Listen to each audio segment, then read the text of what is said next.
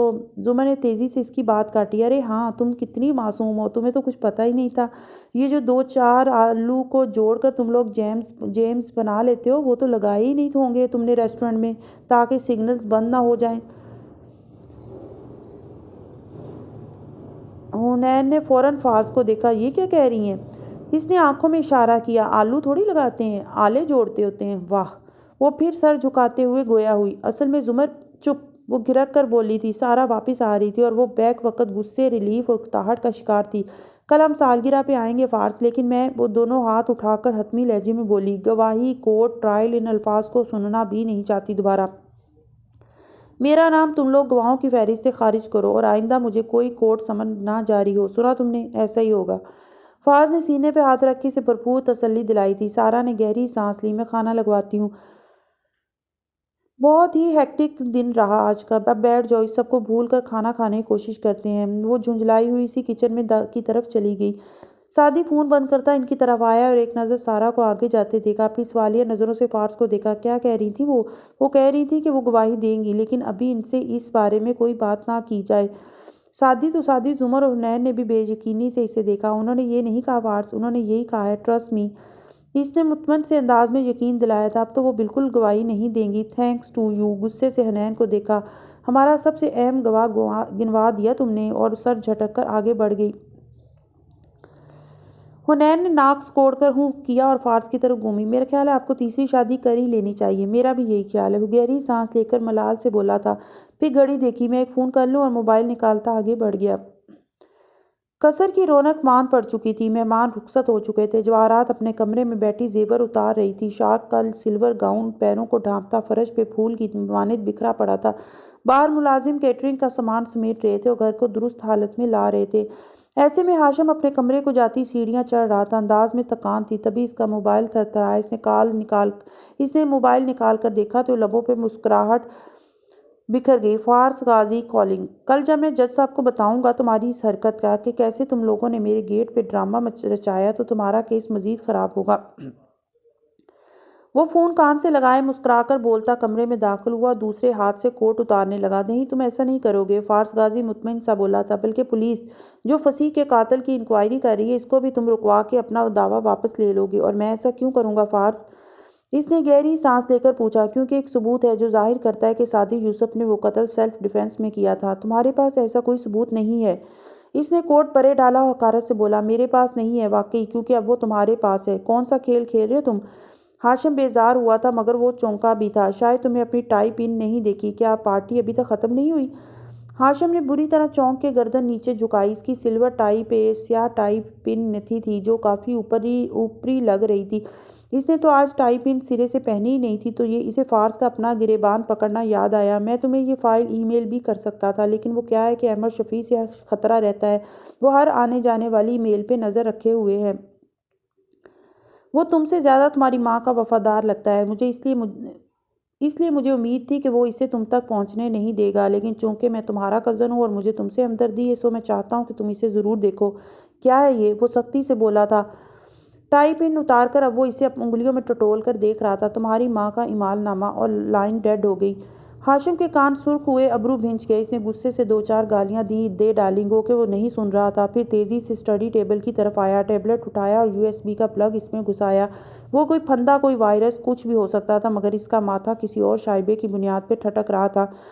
Screen روشن ہوئی اور اس پہ جواہرات کاردار کے آفس کا منظر عیاں ہوا۔ وہ اندر آنے والے کیمرہ مین کو خوش آمدید کہہ رہی تھی، آواز سے وہ فصیح لگتا تھا۔ ہاشم دم سادے سنتا گیا، اس کا سانس گویا رک چکا تھا۔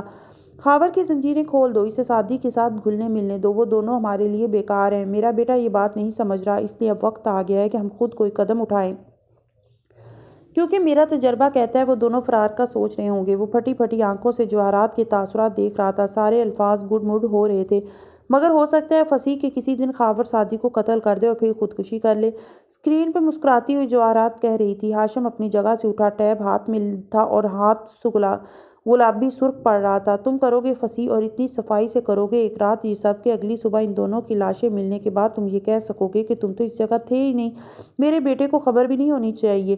ہاشم کو سانس نہیں آ رہی تھی، اس کی رنگت غیظ و غضب سے سرخ پڑ رہی تھی۔ وہ ٹیب ہاتھ میں لیے دھڑا دھڑ سینے اتر رہا تھا، بار بار آستین سے پیشانی صاف کرتا، اسے پسینہ بھی آ رہا تھا۔ جواہرات کے کمرے کا دروازہ اس نے جوتے کی ٹھوکر سے کھولا تھا۔ وہ جو سنگھار میں اس کے سامنے بیٹھی تھی چونک کر گردن گھمائی، حیرت سے اسے دیکھا۔ تمہیں کیا ہوا؟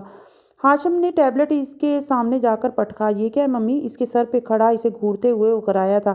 گردن پہ موئسچرائزر ملتے جواہرات کے ہاتھ سست ہوئے۔ اس نے ایک نظر ٹیبلٹ کی سکرین پہ چلتی ویڈیو کو دیکھا اور پھر چہرہ اٹھا کر ہاشم کو دیکھا۔ کیا ہے یہ؟ اس کی رنگت دھیرے دھیرے بجھ رہی تھی۔ آپ نے فصیح کو حکم دیا تھا ان دونوں کو مارنے کا۔ جواہرات نے بہت سا تھوک نگلا اور ٹیشو نکال کر ہاتھ پونجنے لگی۔ میں نے جو بھی کیا تھا بہت سوچ سمجھ کر تم دونوں کے لیے کیا تھا، وہ ٹھہرے ہوئے انداز میں بول رہی تھی۔ جب سے آبی کے پاس اس ویڈیو کی موجودگی کا اسے پتہ چلا تھا، وہ خود کو اس لمحے کے لیے تیار کرتی آئی تھی۔ ممی، ہاشم نے بے یقینی سے اسے دیکھا، آپ یہ سب کیسے کر سکتی ہیں؟ اگر یہ سب ہو جاتا تو ہم آج اس میس میں نہ ہوتے، وہ جواباً جھڑک کر بولی تھی۔ نہ کوئی گواہ بچتا، نہ کوئی ثبوت۔ یہ سب تمہیں کرنا چاہیے تھا، مگر تم نے نہیں کیا، تو اس خاندان کی حفاظت کے لیے مجھے یہ قدم اٹھانا پڑا۔ اور مجھے ایسے مت دیکھو، میں تمہاری ماں ہوں، اپنے خاندان کے لیے مجھے جو ٹھیک لگے گا میں کروں گی۔ آپ نے مجھے دھوکہ دیا، آپ نے میری پیٹھ پیچھے اتنا بڑا کام کر دیا، ہارون کو رازدار بنایا، مجھے نہیں۔ وہ غصے اور صدمے سے نفی میں سر ہلا رہا تھا۔ اس کی آنکھوں میں بہت سی ٹوٹی کرچیاں تھیں۔ آپ دھوکے میں اس حد تک جا سکتی ہیں، میں سوچ بھی نہیں سکتا تھا۔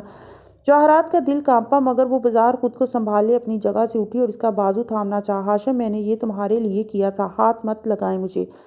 وہ اپنا بازو پیچھے کرتے ہوئے غرایا تھا۔ میں نے ممی آپ لوگوں کے مسئلے حل کرنے میں اپنی خوشیاں، اپنی محبت سب کو ثانوی کر دیا۔ آپ سے کبھی جھوٹ نہیں بولا، یوں دھوکہ نہیں دیا، اور آپ میرے ساتھ اس حد تک خیانت کر سکتی ہیں؟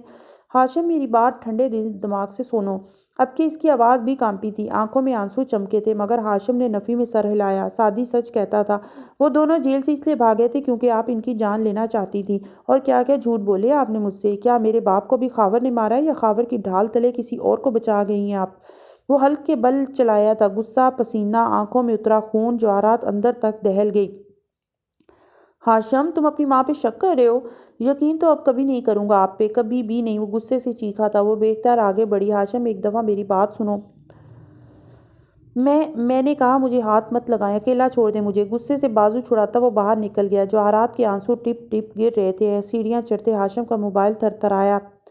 وہ تہی دست تہی داباں کھڑی رہ گئی تھی۔ اس کی ساری دنیا لمحوں میں بکھر گئی تھی۔ وہ جو کچہری میں روز سجتی تھی تو وہ نرا ڈرامہ تھا، اصل عدالت تو اب لگی تھی، جہاں نہ وکالت چلی تھی نہ صفائیاں، اور وہ سارے فیصلے سنا کر چلا گیا۔ وہ دل تھام کر زمین پر بیٹھتی چلی گئی۔ اگلی صبح فورڈلی ایور آفٹر پہ ٹھنڈی سی اتر رہی تھی۔ ساری رات بارش ہوتی رہی تھی اور اس بارش نے گویا ساری زمین دھو ڈالی تھی۔ ریستوران کے اوپری ہال کے شیشے کی دیوار پر بوندوں کے سوکھ جانے کے نشان اب بھی موجود تھے۔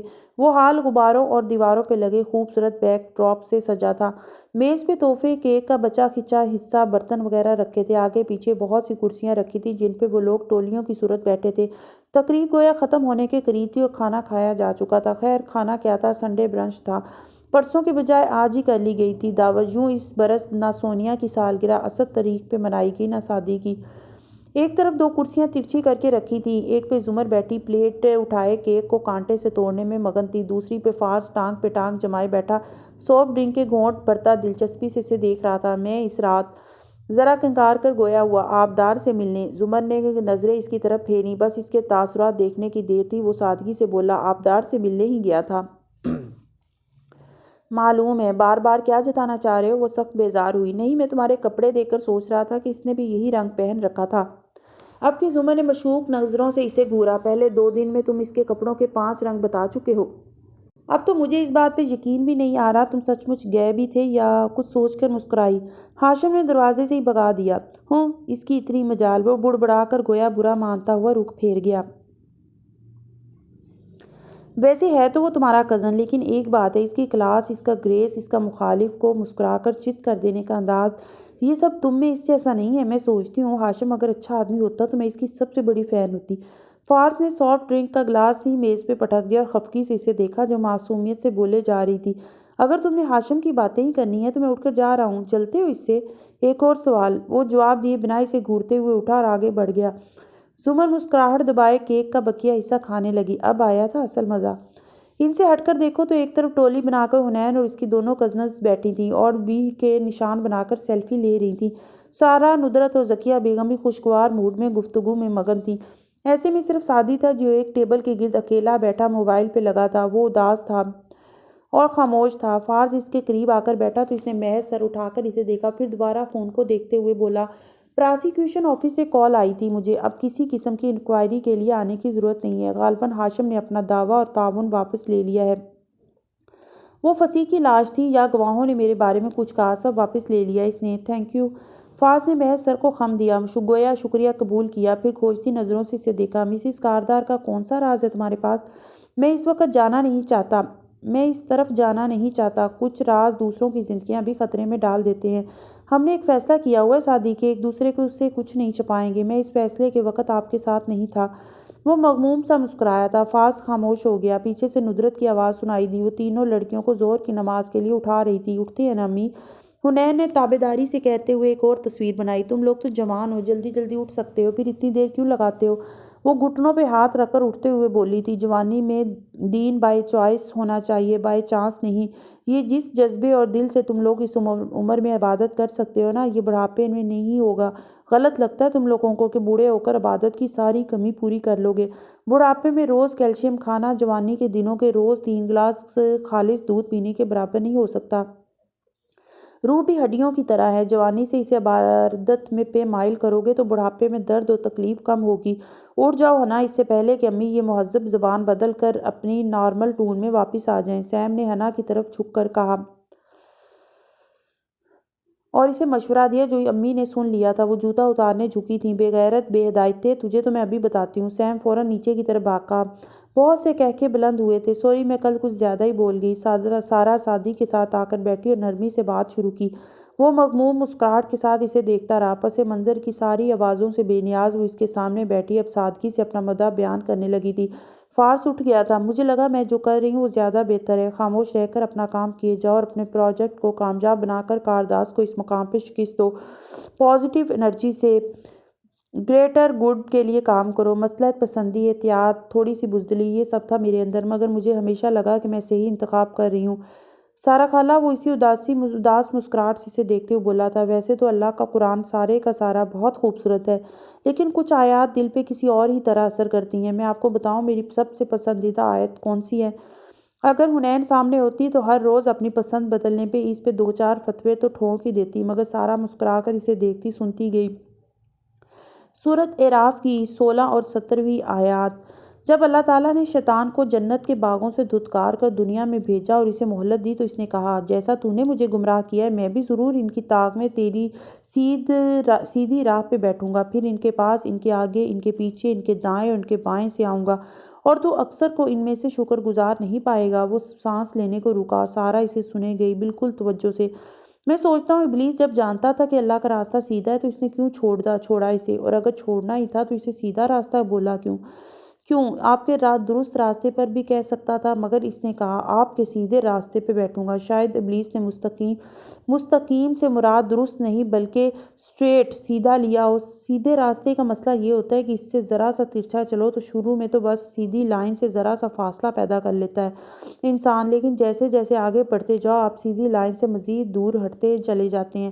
90 ڈگری کی لکیر سے 1 ڈگری ہٹو تو آگے جا کر آپ سیدھی لائن سے بہت دور نکل جاتے ہیں، پھر آپ کو صراط مستقیم والی منزل نہیں ملتی۔ راستہ بدلتا ہے تو منزل بدل جاتی ہے، اور اس راستے سے ہمیں ادھر ادھر ہٹانے کے لیے شیطان کے ہی طریقوں سے ہم پر حملہ آور ہوتا ہے۔ سب سے پہلے وہ آگے سے آتا ہے، آگے مستقبل ہوتا ہے، وہ ہمیں مستقبل کا خوف دلاتا ہے، یہ کرو گے تو تمہارا کیریئر نہیں بنے گا،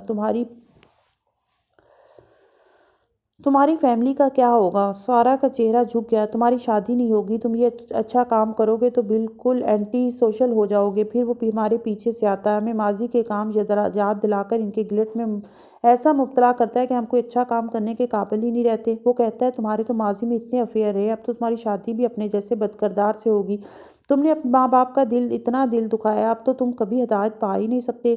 تم نے نمازیں چھوڑ دی، اب تو تم کبھی واپس نیک ہو ہی نہیں سکتے۔ اس کے بعد وہ دائیں سے آتا ہے، ہمیں اچھے کاموں کی ترغیب دیتا ہے اور ہم سے گناہ کرواتا ہے، ثواب کا جھانسا دے کر بدعتیں کرواتا ہے، نئے نئے دین میں داخل ہونے والوں کو کہتا ہے اسلام تو ساری خواہشات مارنے کا نام ہے، سو ٹاٹ پہ سو اور روکھی سوکھی کھاؤ، جو رشتہ دار حرام کا کھاتا ہے اسے قطع تعلق کر لو۔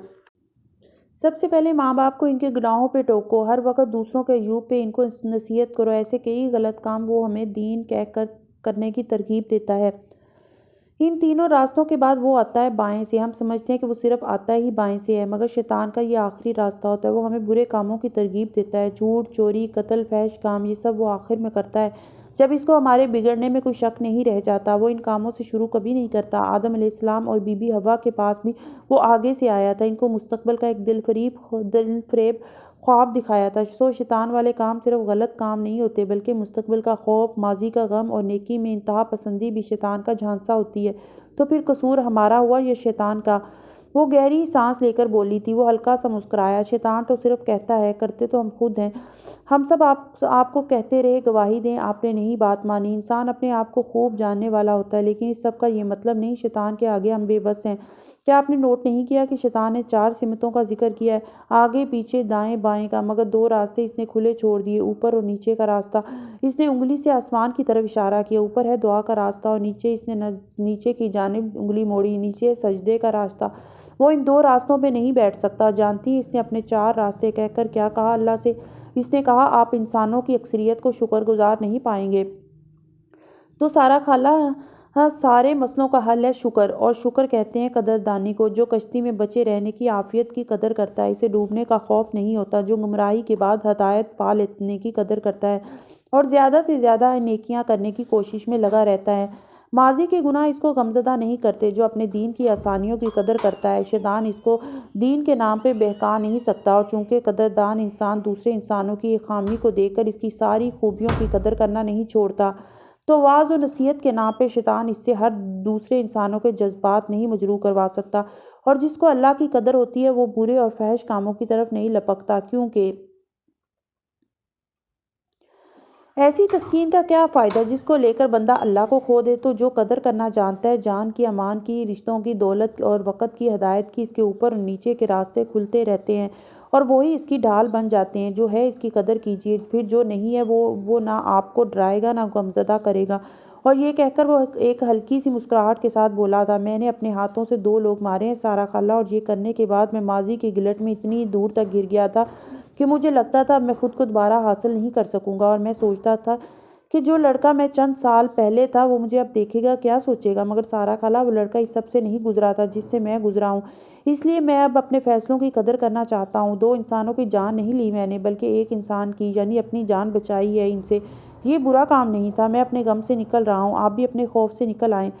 سارا نے اس بات میں سر ہلایا۔ سعدی پہ جمی اس کی نظروں میں ننھے تارے چمک رہے تھے۔ میں گواہی دوں گی سعدی، وہ ایک عزم سے بولی تھی، میں سچ بولوں گی کورٹ میں، اور میں نہیں جانتی کہ اس کے بعد ہاشم میرے اور میرے بچوں کے ساتھ کیا کرے گا، لیکن اگر بہت سی ماؤں کے بچوں کو بچانے کے لیے یہ قدم ضروری ہے تو ٹھیک ہے، ہم جگر آزماتے ہیں اور اسے تیر آزمانے دیتے ہیں۔ وہ مسکرا کر بولا تھا، بہت سا بوجھ کندھوں سے ہٹا تھا، روشنی بس تھوڑی دور دکھائی دے رہی تھی۔ اب تم ان کو یہیں چھوڑ کر قصرِ کاردار میں جاؤ۔ تو ڈائننگ روم میں سربراہی کرسی پہ بیٹھا ہاشم اتوار کا لیٹ ناشتہ کر رہا تھا، ساتھ بیٹھی بوجھی سے جواہرات صرف چائے کے گھونٹ بھر رہی تھی، اور دوسری جانب بیٹھا نوشیروان اچنبھے سے ہاشم کو دیکھ رہا تھا۔ سو آپ ممی سے اس لیے خفا ہیں کیونکہ ممی نے سعدی کو مروانے کا حکم دیا؟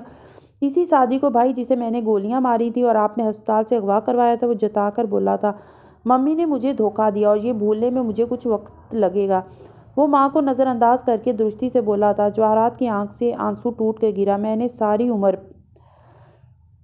ساری عمر تم دونوں کے لیے لگا دی اور آخر میں مجھے یہ صلہ ملا، بہت اچھا میرے بیٹے، وہ دکھی صورت بنائے کہہ رہی تھی۔ یہ وکٹم کارڈ کھیلنا میرے اوپر اثر نہیں ڈالتا مسز کاردار، وہ رخائی سے کہہ کر اٹھ کھڑا ہوا اور سیڑھیوں کی جانب بڑھ گیا۔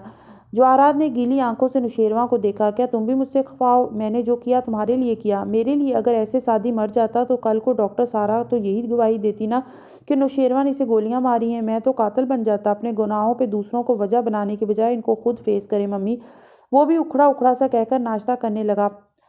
اور جواہرات اسے سخت سست سنانے ہی لگی تھی کہ ہاشم زینے پھلانگتا واپس آتا دکھائی دیا۔ چند کاغذ اور قلم اس نے جواہرات کے سامنے لا پٹکے۔ ان پہ دستخط کریں۔ یہ کیا ہے؟ وہ حیران ہوئی۔ آپ کمپنی میں اپنے شیئرز میرے نام منتقل کر رہی ہیں، آپ بورڈ آف ڈائریکٹرز سے استعفیٰ دے رہی ہیں اور آپ اپنے بینک اکاؤنٹس میں مجھے جوائنٹ ہولڈر بنا رہی ہیں۔ آج کے بعد آپ آفس نہیں آئیں گی، نہ ہی میری اجازت کے بغیر ایک دھیلا بھی خرچ کر سکیں گی۔ اپنی تمام جائیداد کا پاور آف اٹارنی آپ میرے نام منتقل کر رہی ہیں۔ وہ ایک ایک کاغذ کی تفصیل بتاتا گیا۔ جواہرات کا چہرہ سرخ ہوا، آنکھوں میں غصہ در آیا، آنسو وغیرہ سب انکا ہو گئے۔ تم میرے ساتھ یہ کیسے کر سکتے ہو؟ آپ ثابت کرنا چاہتی ہیں کہ آپ کے لیے میں زیادہ اہم ہوں یا یہ سب مادی چیزیں؟ تو دستخط کریں اور ثابت کریں۔ ہاشم اب کے ذرا دھیمے لہجے میں بولا تھا۔ اس کے سر پہ کھڑا تھا۔ جواہرات ششدر بیٹھی ان کاغذوں کو دیکھ رہی تھی، پھر اس نے نفی میں سر ہلایا۔ میں ان کو سائن نہیں کروں گی۔ وہ گرائی تھی۔ کیا کر لوگے تم؟ ہاں، میں یہ کروں گا۔ ہاشم ہتھیلی میز پہ رکھ کر جھکا، پین اٹھایا اور دھڑا دھڑ ان کاغذات پہ دستخط کرتا چلا گیا۔ ہو بہو جواہرات کے دستخط۔ جواہرات کا سانس رک گیا، آنکھوں کی پتلیاں ساخت ہو گئیں۔ تھینک یو ممی، آج کے بعد آپ کو آفس آنے کی ضرورت نہیں ہے۔ وہ کاغذ سمیٹتا سیدھا ہوا اور پلٹ گیا۔ جواہرات نے بے یقینی سے نوشیروان کو دیکھا۔ یہ غیر قانونی ہے، تو گرفتار کروا دیں بھائی کو۔ وہ بھی بیزاری سے بولتا اٹھ گیا۔ جواہرات یک ٹک اس کی شکل دیکھے گئی۔ اس کو جائیداد سے بے دخل کرنے کی پاداش میں جان سے مارا تھا نا اس نے اورنگزیب کو؟ کیا اس اولاد کے لیے؟ کیا یہ دن دیکھنے کے لیے؟ وہ ششدر سی بیٹھی تھی۔ اس دوپہر گرمی کا زور ٹوٹ گیا تھا۔ صبح پھر بارش ہوئی تھی اور موسم ٹھنڈا مگر حبس آلود ہو گیا تھا۔ ایسے میں کمرہ عدالت میں گھٹن ہو رہی تھی، مگر کارروائی اتنی دلچسپی سے جاری تھی کہ محسوس بھی نہ ہوتا تھا۔ زمر کٹہرے میں کھڑی سارا سے سوال پوچھ رہی تھی۔ فارس پچھلی نشستوں پہ ٹانگ جمائے بیٹھا تھا۔ کبھی وہ سارا کو دیکھتا، کبھی اپنے قریب مگر دوسرے کالم میں بیٹھے الیاس فاطمی کو۔ آج دو اہم گواہ پیش ہوئے تھے اور فارس غازی کافی مطمئن نظر آتا تھا۔ اور آپ کو یقین ہے کہ وہ کرنل خاور ہی تھا جس نے آپ کے گھر آ کر آپ کو دھمکایا؟ زمر پوچھ رہی تھی۔ کٹہرے میں کھڑی سارا نے سفید لباس پہن رکھا تھا اور چہرہ بھی سفید مگر سپاٹ سا لگ رہا تھا۔ نظریں اعتماد سے زمر پہ جمائے اس نے اس بات میں سر ہلایا۔ جی، وہ وہی تھا۔ زمر واپس گھومی اور ہاشم کو اشارہ کیا۔ Your witness. وہ کوٹ کا بٹن بند کرتا اٹھا اور اپنے چمکتے ہوئے جوتے فرش پہ آگے بڑھاتا سارا کے سامنے آ کھڑا ہوا۔ ڈاکٹر سارا، ہم نے آپ کا پورا بیان بہت تامل سے سنا۔ وہ رسان سے اس کی آنکھوں میں نظریں جمائے کہہ رہا تھا۔ اب آپ سے میں کچھ سوال پوچھنا چاہوں گا تاکہ عدالت خود فیصلہ کر سکے کہ سچا کون ہے اور جھوٹا کون۔ کیا آپ جواب دینے میں کمفرٹیبل ہیں؟ ایسے ظاہر مت کرو ہاشم جیسے تمہیں میری بہت پرواہ ہے۔ میرے بچوں کے باپ کو جیسے سنگ دلی سے مروایا تھا اسی سنگ دلی سے جرح کرو، میں تیار ہوں۔ وہ رخائی سے بولی تھی۔ ہاشم ہلکا سا مسکرایا اور سر جھٹکا۔ خیر، آگے چلتے ہیں۔ ہاتھ باہم پھنسا کر کھڑے سارا کو دیکھتے ہوئے اس نے چہرے پہ سنجیدگی طاری کی۔ آپ کا کہنا ہے کہ سعدی یوسف کے ساتھ اس رات آپ نے میرے موکل کو دیکھا تھا؟ جی ہاں، یہی تھا۔ سارا نے پیچھے کرسیوں پہ بیٹھے شیروں کی طرف اشارہ کیا جو سپاٹ شکل بنائے بیٹھا تھا۔ جواہرات موجود نہیں تھی۔ جس وقت آپ کے بقول نوشیروان نے سعدی کو گولی ماری، کیا آپ نے اس وقت اس کے ہاتھ میں پستول کو جھٹکا کھاتے دیکھا تھا؟ میں وہیں تھی ہاشم۔ میں کبھی خوف سے سر اندر کر لیتی اور کبھی باہر نکالتی۔ اس کا پستول پکڑے، اس کو بولتے، سعدی کو بوٹ سے مارتے، میں نے سب دیکھا تھا۔ ڈاکٹر سارا، جب گولی پستول سے نکلتی ہے تو آگ کا شعلہ سا نسات نکلتا ہے اور پستول جھٹکا کھاتا ہے۔ میں آپ سے پوچھ رہا ہوں کیا آپ نے وہ لمحہ دیکھا تھا یا نہیں؟ سارا نے گہری سانس لے کر آنکھیں بند کی۔ وہاں کوئی اور نہیں تھا اور نوشیروان کی ساری باتیں سنی تھی میں نے، وہی تھا سعدی کا حملہ آور۔ اور ڈاکٹر سارا، آپ نے وہ لمحہ دیکھا تھا یا نہیں؟ ہاں یا نہ؟ وہ درستی سے اونچا سا بولا۔ زمر نے بے اختیار لب کاٹے تھے۔ نہیں۔ سارا کی آواز دھیمی ہوئی۔ اوکے، بات ختم۔ آپ نے نوشیروان کو گولی چلاتے نہیں دیکھا تھا؟ وہ سر ہلا کر کہہ رہا تھا۔ ڈاکٹر سارا، آپ بائی پروفیشن ایک اہم پروجیکٹ کی ہیڈ ہیں، ایک حساس ادارے کی سائنسدان ہیں۔ آپ کی انگلیوں کے چند کلکس کی مار ہے ڈرون پروگرام۔ آپ تو راکٹ سائنسدان ہیں۔ آپ جیسی عورت کیوں اتنے ماہ خاموش رہی؟ وہ حیرانی سے کہہ رہا تھا۔ کیونکہ آپ اور آپ کا خاندان مجھ سے زیادہ طاقتور اور بااثر ہے، اور چونکہ آپ کے دستے راز نے مجھے میرے گھر میں گھس کر ہراس کیا تھا اس لیے میں خوفزدہ ہو گئی تھی۔ اچھا، اب آپ خوفزدہ کیوں نہیں ہیں؟ سارا ہلکا سا مسکرائی۔ اب بھی ہوں، بہت زیادہ۔ اگر کیس کا فیصلہ سعدی کے حق میں نہ ہوا تو تم ہمارے ساتھ کیا کرو گے میں سوچنا بھی نہیں چاہتی، لیکن اب میں ڈر ڈر کے تھک چکی ہوں، اس لیے میں تمہیں اور تمہارے بھائی کو ان کے منطقی انجام تک پہنچانا چاہتی ہوں۔ وہ اس کی بات مکمل ہونے کا انتظار کیے بغیر کہنے لگا۔ کیا یہ سچ ہے کہ آپ اپنے شوہر کی مبینہ طور پر خودکشی کے بعد ڈاکٹر مہرین وقار سے سائیکیٹرک سیشن لیتی رہی ہیں؟ Damn it! زمر نے سر جھکا کر پیشانی مس لی۔ سعدی نے پریشانی سے اسے دیکھا مگر اب وہ کچھ نہیں کر سکتی تھی۔ کبھی کبھار۔ جی ہاں، میں بیوہ ہوئی تھی، میری جاب تھی، میرے بچے چھوٹے تھے اور مہرین میری فرینڈ ہے۔ سارا حیران ہوئی تھی۔ کیا یہ بھی سچ ہے کہ ڈاکٹر مہرین نے آپ کو چند اینٹی کیے تھے جو آپ باقاعدگی سے لیتی ہیں؟ آج کل کون سا پروجیکٹ ڈائریکٹر، سائنسدان یا کون سی کیریئر وومن ہے جو اینٹی ڈپریسنٹ نہیں کھاتی؟ آپ اینٹی ڈپریسنٹ لیتی ہیں یا نہیں لیتی؟ ہاں ٹھیک ہے میں لیتی ہوں، مگر اور اینٹی ڈپریسنٹ کے سائیڈ اٹیکس میں سب شامل ہوتا ہے۔ اس رات بھی آپ کے جسم کے اندر اینٹی ڈپریسنٹ کا مادہ گھلا ہوا تھا۔ نوشیروان کو گولی چلاتے آپ نے نہیں دیکھا، پھر بھی مصر ہیں کہ وہی مجرم ہے۔ ایک عورت جس کی ذہنی حالت و بصارت مکمل طور پر درست نہیں ہے، وہ رات کے اندھیرے میں، جبکہ اس کالونی میں بجلی بھی نہیں تھی۔ ڈاکٹر سارا کا کسی کو دیکھ کر پہچان لینا انتہائی احمقانہ بات لگتی ہے یور آنر۔ وہ اب جج صاحب سے مخاطب تھا۔ زمر ایک دم کھڑی ہوئی۔ ہاشم آپ کو کیسے پتا؟ کیا؟ ہاشم اس کی طرف گھما۔ یہی کہ اس کالونی میں اس وقت بجلی نہیں تھی، کیونکہ جب سعدی کو وہاں سے اٹھایا گیا تب تو بجلی آ گئی تھی اور اس کالونی کے تمام گھر زیر تعمیر تھے۔ آس پاس کی کئی گلیاں زیر تعمیر اور ویران تھیں۔ وہاں کوئی تو تھا نہیں، تو آپ کو کس نے بتایا کہ وہاں اس وقت بجلی نہیں تھی؟ نوشیروان نے چونک کر زمر کو دیکھا تھا۔ البتہ ہاشم کے اطمینان میں فرق نہیں پڑا۔ سعدی یوسف نے اپنے بیان میں کہا تھا، شاید میں نے اپنے بیان میں ایسا کچھ نہیں کہا تھا۔ وہ بلند آواز میں بولا تھا۔ بجلی والی بات ہاشم کہیں مینشن ہی نہیں ہوئی، تو آپ کو کیسے پتا؟ وہ دو بدو کہہ رہی تھی۔ ہاشم نے ہلکا سا ہنس کر سر جھٹکا۔ میں اپنا ہوم ورک مکمل کرتا ہوں مسز زمر۔ مجھے معلوم ہے کہ وہاں اس وقت بجلی نہیں تھی جب نیاز بیگ نے سعدی یوسف پر حملہ کیا۔ تمہارے بھائی نے بتایا تمہیں؟ ہاشم مان لو۔ سارا حقارت سے اسے دیکھتے ہوئے بولی تھی۔ جج صاحب کو اپنا ہتھوڑا بجانا پڑا تھا۔ ایک دم شور سا جو اٹھ گیا تھا، ایسے میں کافی لطف اندوز ہوتے فارس کے تاثرات بدلے۔ وہ چونک کر بائیں طرف دیکھنے لگا جہاں چند کرسیاں چھوڑ کے ایک شخص آ بیٹھا تھا۔ اس نے نسواری رنگ کا سوٹ پہن رکھا تھا، آنکھوں پہ لیاقت علی خان کے جیسا چشمہ لگایا ہوا تھا اور بال گیلے کر کے سر پہ جمے تھے۔ ہاتھ میں ایک لائٹر تھا جسے وہ بار بار کھول بند کر رہا تھا۔ نشست سنبھال کر وہ اب تسلی سے ساری کارروائی ملاحظہ کر رہا تھا۔ فارس فوراً اپنے فون پہ جھکا۔ یہ آدمی کون ہے؟ لکھ کر احمر کو بھیجا۔ ہاشم کی نشست کے قریب بیٹھے احمر کی جیب تھرتھرائی تو اس نے فون نکالا اور ذرا ترچھا ہو کر میسج پڑھا۔ پھر آہستہ سے گردن موڑی اور پچھلی نشست سے کچھ اٹھ کر اپنے سامنے رکھا۔ ایک بھرپور نگاہ نوواد پہ بھی ڈال دی۔ کوئی رپورٹر ہو شاید، اس کی تصویر لے کر بھیجو، میں پتہ کرواتا ہوں۔ رپورٹر نہیں ہے، رپورٹر تو اس جانب بیٹھتے ہیں، راجر باس۔ احمد نے چند منٹ بعد اسے اپنی ایک سیلفی بھیجی جو اس نے ابھی اتاری تھی۔ پیچھے وہی شخص نظر آ رہا تھا۔ فارس نے وہ تصویر ایک نمبر پہ سینڈ کی اور ساتھ لکھا، یہ شخص کون ہے؟ اس کی تصویر فیشل ریکگنیشن میں ڈالو اور اس سے منسلک کوئی پاسپورٹ یا شناختی کارڈ ملے تو مجھے بھیجو۔ ساتھ میں وہ گاہے بگاہے اس شخص پہ بھی ایک الجھی ہوئی نظر ڈال لیتا تھا۔ کون ہو سکتا تھا یہ شخص؟ شاید وہ پاسپورٹ اور میموری کارڈ والا۔ وہ بار بار کچھ سوچتا، پھر نفی میں سر ہلاتا، پھر بامشکل اس نے دھیان سامنے جاری کارروائی کی جانب مبذول کیا۔ سارا اب اتر آئی تھی اور الیاس فاطمی کٹہرے میں کھڑا تھا، گردن کو اکڑا کر سیدھا اٹھائے۔ وہ رعونت سے زمر کو دیکھ رہا تھا جو کاغذات کا پلندہ لیے اس کے سامنے جا کھڑی ہوئی تھی۔ فاطمی صاحب، ہاشم کاردار سے آپ کا کیا تعلق ہے؟ پیچھے کرسی پہ بیٹھا ہاشم تھوڑی تلے ہاتھ رکھ کے اب دلچسپی اور غور سے جاری مکالمہ دیکھ رہا تھا۔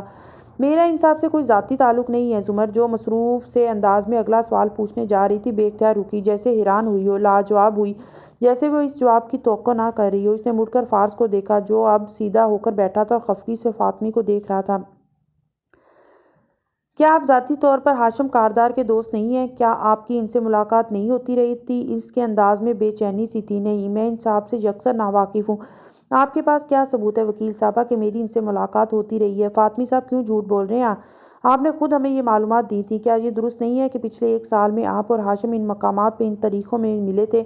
وہ اب ایک کاغذ ہاشم کے سامنے رکھتے ہوئے چند تاریخیں بتا رہی تھی۔ ہاشم نے کاغذ اٹھا کر غور سے پڑھا، پھر نظریں اٹھا کر اتنی غور سے فاطمی کو دیکھا، یہ غلط ہے اور میں نے آپ کو کوئی معلومات نہیں دی، مگر آپ نے خود ہمیں بتایا تھا کہ آپ کے بیٹے کو استعمال کر کے کرنل خاور نے اس کیس کی اہم سی سی ٹی وی فوٹیجز مختلف اداروں کے ریکارڈ سے مٹائی تھیں۔ کیا یہ درست نہیں ہے؟ میرے بیٹے کا ایسا کوئی سافٹ ویئر نہیں ہے، یہ سب الزام ہے۔ زمر نے پلٹ کر پھر سے بے بسی سے فارس کو دیکھ کر شانے اچکائے جیسے وہ سخت خفا ہو۔ وہ بس تند و تیز نظروں سے فاطمی کو گھورے جا رہا تھا۔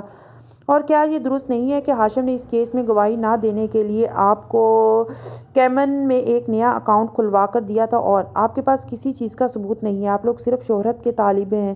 وہ برہمی سے کہہ رہا تھا۔ زمر فوراً تیزی سے جج کی طرف رخ کر کے موڑی۔ یور آنر، میں الیاس فاطمی کو بطور ایک پراسیکیوشن وٹنس گیو اپ کرتی ہوں۔ فاطمی صاحب، آپ جا سکتے ہیں۔ جج صاحب نے ہاشم کو دیکھا جو اب بھی بہت غور سے اس سارے تماشے کو دیکھ رہا تھا۔ زمر کی پریشانی، اس کا واپس جا کر سر جوڑے سادی سے گفتگو کرنا، دونوں کا جھنجھلاہٹ سے نفی میں سر ہلانا، پیچھے بیٹھے فارس کا فاطمی کو گھورنا، وہ ایک ایک مائکرو ایکسپریشن دیکھ رہا تھا۔